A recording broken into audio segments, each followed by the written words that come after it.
భారతదేశంలోనే అత్యంత ఎత్తైన రామ్ చరణ్ 256 అడుగుల కటౌట్ను ఆవిష్కరించే గ్రాండ్ ఈవెంట్ విజయవాడలో జరిగింది.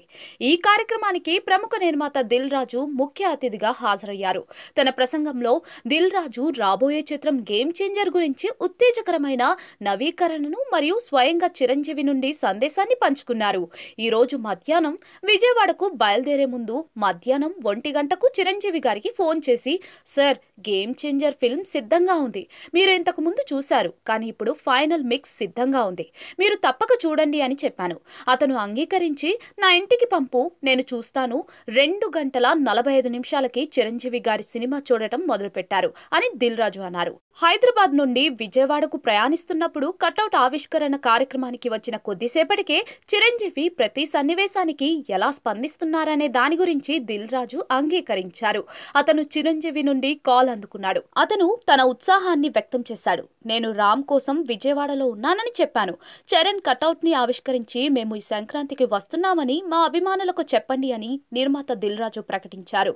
"ఆ రోజు మీరు మెగా పవర్ స్టార్ లోని మెగాని చూస్తారు మరియు అతని శక్తిని కూడా చూస్తారు" అని అన్నారాయన. 4 సంవత్సరాల క్రితం దర్శకుడు శంకర్ కథను ఎలా చెప్పాడో గుర్తు చేసుకుంటూ దిల్ రాజు సినిమా ప్రయాణం గురించి మరింత వివరంగా చెప్పాడు. "ఈ రోజు చిరంజీవి గారు ప్రతి సన్నివేశం గురించి మాట్లాడటం వింటే నాలో ఎనలేని సంతోషం కలిగింది. జనవరి 10న రామ్ చరణ్ అసాధారణ నటనను ప్రేక్షకులు చూడనున్నారు. అతను క్లుప్తంగా ఐఏఎస్ అధికారిగా, ఒక పోలీస్ అధికారిగా మరియు రాజకీయ నాయకుడిగా కూడా కనిపిస్తాడు. ప్రతి పాత్రను విభిన్న లక్షణాలతో కలిగి ఉంటాడు. శంకర్ సిగ్నేచర్ స్టైల్ సినిమాను నెక్స్ట్ లెవెల్ కి తీసుకెళ్తుంది" అన్నారు. దిల్ రాజు ఈ చిత్రానికి అసాధారణమైన సంగీతం మరియు కొరియోగ్రఫీ గురించి కూడా సూచించారు.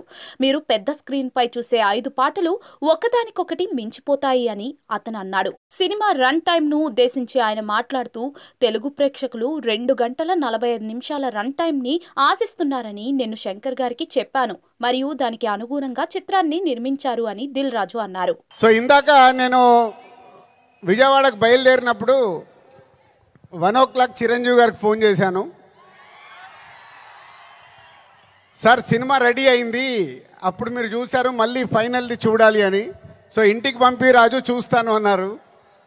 సో 2:45కి వారు సినిమా చూడడం మొదలుపెట్టారు. నేను బయలుదేరా, బట్ నా మనసంతా అక్కడే ఉంది. ఏ సీన్ ఎలా చూస్తున్నారు, ఆయన ఎలా ఎంజాయ్ చేస్తున్నారని. కరెక్ట్ ఇక్కడ వచ్చి కూర్చున్నాను, చిరంజీవి గారు ఫోన్. ఒకే మాట అన్నారు, "సరే ఇట్లా విజయవాడకు వచ్చాను కటౌట్ లాంచింగ్ గురించి. ఓ అక్కడ ఉన్నావైతే మన ఫ్యాన్స్కి చెప్పు, సంక్రాంతికి మామూలుగా మనం కొట్టట్లేదు.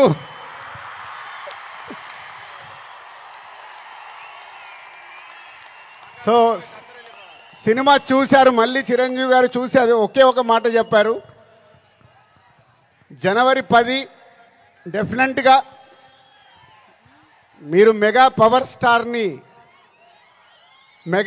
స్టార్లో మెగాని చూస్తారు, పవర్ని చూస్తారు." 4 సంవత్సరాల క్రితం శంకర్ గారు ఈ కథ చెప్పినప్పుడే, ఈ కథలో ఏముంది, RRR తర్వాత చరణ్తో సినిమా తీస్తే అభిమానులకు కానీ తెలుగు ప్రేక్షకులకు కానీ, అప్పుడు RRR అప్పుడు నేను ఇంకా పాన్ ఇండియాగా ఆలోచించలేదు, ముందు మన సినిమా ఏంటి అనేది ఆలోచించాను. ఆ రోజు కథ విన్నప్పుడు ఏదైతే 4 సంవత్సరాల క్రితం ఫీల్ అయ్యానో, చిరంజీవి గారు ఇప్పుడు ఇందాక ఒక్కొక్క సీన్ గురించి మాట్లాడుతుంటే ఆనందం వేసింది. ఎస్, రేపు మెగా పవర్ స్టార్ని మీరు జనవరి 10 స్క్రీన్ మీద చూసినప్పుడు తన నట విశ్వరూపం చూస్తారు.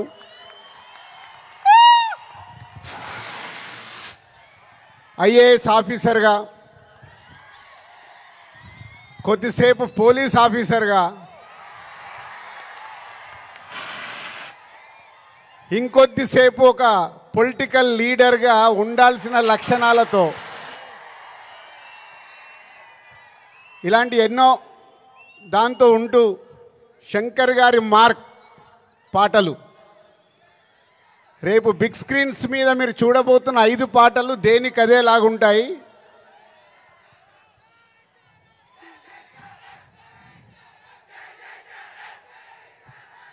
సరిపోలే, అక్కడికి వినిపించాలా.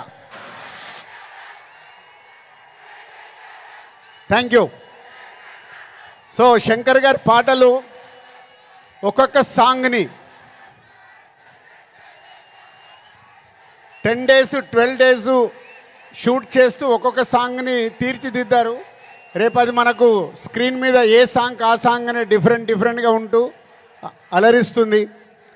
సినిమా కూడా లెంత్ విషయంలో శంకర్ గారిని ఒకటి అడిగాను, సార్ మీరు తెలుగు సినిమా తీస్తున్నా అన్నారు, మాకు 2 గంటల 45 నిమిషాల కంటే ఎక్కువ ఉండకూడదు. సో ఎగ్జాక్ట్లీ 2 గంటల 45 నిమిషాల సినిమా అయిన అందంగా మలచి ఫస్ట్ ఈరోజు చిరంజీవి గారికే చూపించాం. సో అలా సినిమా మీకు పరిగెత్తుతూ ఉంటుంది, ఎక్కడ ఆగకుండా ఆ హీరోయిజం, డ్యాన్సులు, ఫైట్లు ఏది కావాలో ప్రేక్షకులకి అది అందిస్తూ అన్ప్రెడిక్టబుల్. So hero villains